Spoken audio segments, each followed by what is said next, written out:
What's up, Tesla family? It's Ray J back with another video. And in this one, I want to talk about what's going on with the overall market and also give you guys a quick warning for tomorrow. But just note that I am not a financial planner, so take nothing I say as financial advice.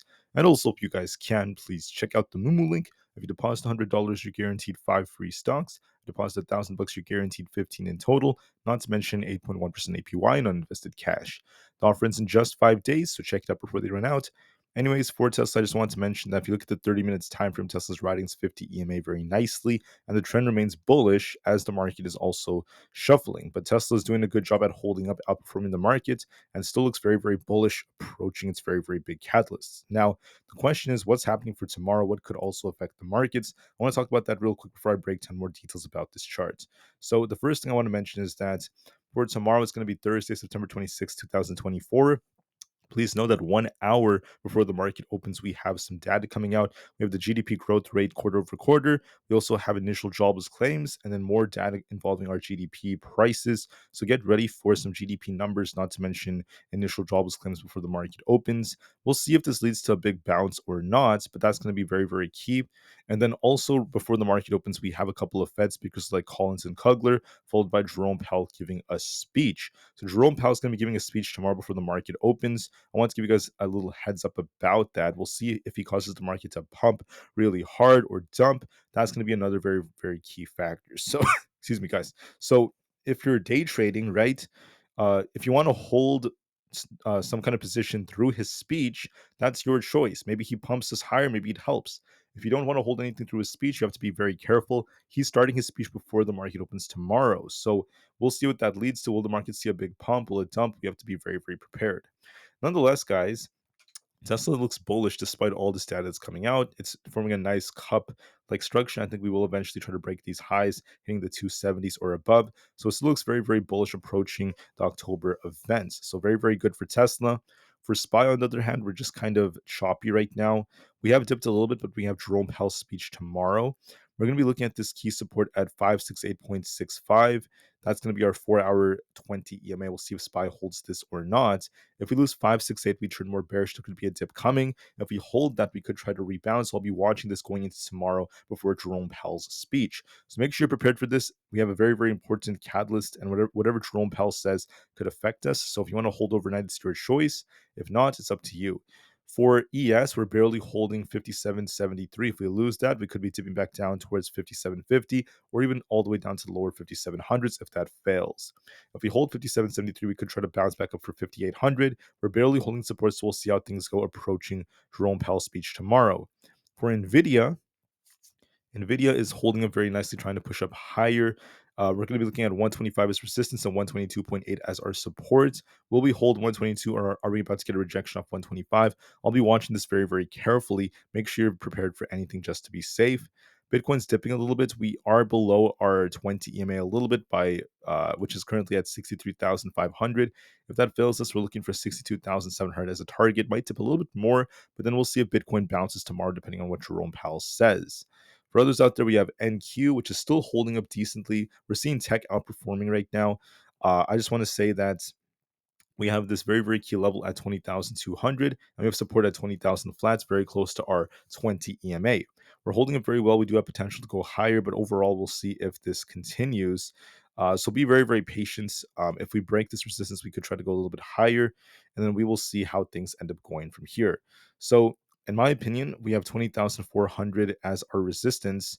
I think there's a good chance we continue to pump, but we'll have to see how things go from here. It still looks more bullish if we could try to close above 20,200, especially going into tomorrow. But we'll see with what Jerome Powell says and what kind of reaction we get tomorrow. For the QQQ, we're trying to hold above 482. If that fails us, we're looking for 480. Then this gap fill all the way down to 475 as supports. If we break past 488, well, first off, 475 is going to be one level that's very significant. If we hold above that, we're looking for 488.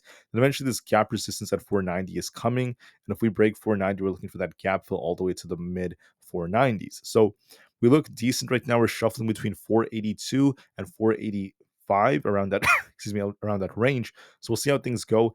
We are trying to hold up, so I think it looks pretty good. And the odds do favor the upwards direction, but we'll see if Jerome Powell helps us. Just be prepared for his speech tomorrow before market open. For Apple, we're barely holding 224. If we lose this, we're looking for this gap fill all the way down to about 222. And if we hold above this, we could try to push back up for the gap above to 227. There's going to be a big test tomorrow at 224. Will we lose it? Will we bounce? We'll just have to wait and see. For the IWM Russell 2000, we're kind of tipping a little bit. We're looking for that 218 support. If it doesn't hold us, we could be tipping down for 217. If it does hold, we could try to bounce, but we'll be watching this very carefully. This is going to be very critical for us. Coinbase looks a little bit more bearish. We could be tipping closer to about 165. So I tip a little bit more, and we'll see if we bounce or not off of that. Amazon's kind of flat right now. We could be looking for a test of 191.5. We'll see if we bounce or not. Might dip a little bit approaching Powell's speech, and we'll see if he causes a bounce. Be very patient. Meta is still outperforming the market. We're going to be looking for 570 as our support, but it looks like it wants to continue to climb towards 578 all over again and slowly get closer to 580. It still looks very bullish. It's outperforming the market, so it looks pretty nice for bulls as long as you don't lose 565. For Microsoft, we look like we're trying to bounce. We have to try to break past 433. If we break that, we're looking for a much bigger pump, and that's going to take us to higher levels such as 436 or above.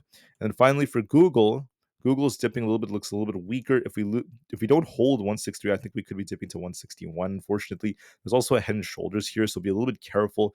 We gotta hold at least 162. If it does not hold, we could be dumping all the way down to like the 160 area. So it could be a dip coming to Google off this head and shoulders. But just to be safe, we're gonna wait and see for confirmation. With that being said, the market's holding up decently. We're still at support. We haven't lost critical support on SPY to turn more bearish.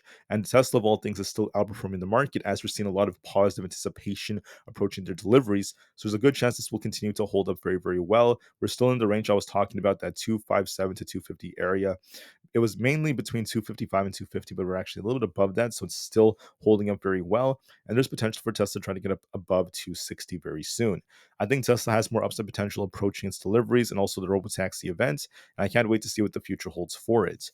When you really zoom out of Tesla like this, I did want to call out that we technically have a nice inverse head and shoulders that could take us all the way up towards this, the 300 targets up here. It's possible Tesla continues to run off this inverse head and shoulders and we eventually try to surpass these highs. I think we will eventually surpass 270 soon. So it looks very bullish for the next couple of weeks. I can't wait to see what the future holds for Tesla. And with that being said, I just want to say I really appreciate you guys so much for listening. Please have a great day. The market's about to close. So once again, tomorrow before the market opens, okay, we have some GDP numbers coming out. We have initial jobless claims, and we have the big guy Jerome Powell giving a speech a little bit before the market opens. Whatever he says is going to cause some interesting volatility. So be prepared, guys. Get ready for Powell's speech. If you want to hold overnight, you have to hold through his speech, at least the start of it. We'll see if he causes a rug pull or if he causes a big pump. You never know how the market will respond. So I want to give you guys a heads up about that. Have a great day. And I'll see you guys in a couple of hours for another final update of the day. Thank you and peace out.